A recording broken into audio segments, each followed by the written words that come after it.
Réunis à Ouagadougou, capitale du Burkina Faso, le 18 juillet 2017, les gouvernements ivoiriens et burkinabés ont abordé plusieurs questions liées à leur traité d'amitié et de coopération. Parmi les projets annoncés, il y a la réhabilitation de la ligne de chemin de fer Abidjan-Ouagadougou. Le début des travaux est annoncé pour le 15 septembre 2017. Environ 85 milliards de francs CFA seront mobilisés pour la première phase de ce projet. Cela va consister d'abord en quoi?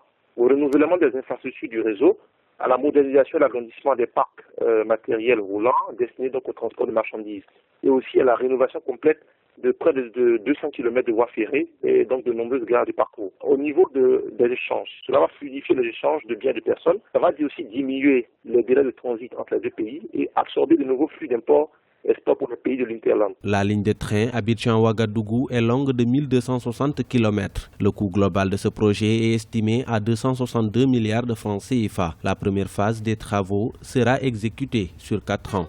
Cela va permettre donc d'accroître, je dis bien d'accroître de 5 fois de plus les frais que nous avons actuellement. Parce que vous savez qu'actuellement les frais sont de 900 000 tonnes actuellement. Donc avec ce projet qui va être mis en œuvre, ça va permettre donc d'accroître les frais de près de 5 millions. Et donc au niveau des voyageurs, nous avons actuellement 300 000 voyageurs, mais ça va accroître les voyageurs, le potentiel de voyageurs à 2 millions de voyageurs. La ligne de chemin de fer Abidjan-Ouagadougou permettra de désenclaver le Burkina Faso. Il est prévu son prolongement jusqu'à la ville minière de Kaya, située à 100 km au nord de la capitale burkinabé. L'infrastructure permettra dans les 4 prochaines années de transporter 1 million de tonnes de minerais, selon les estimations officielles.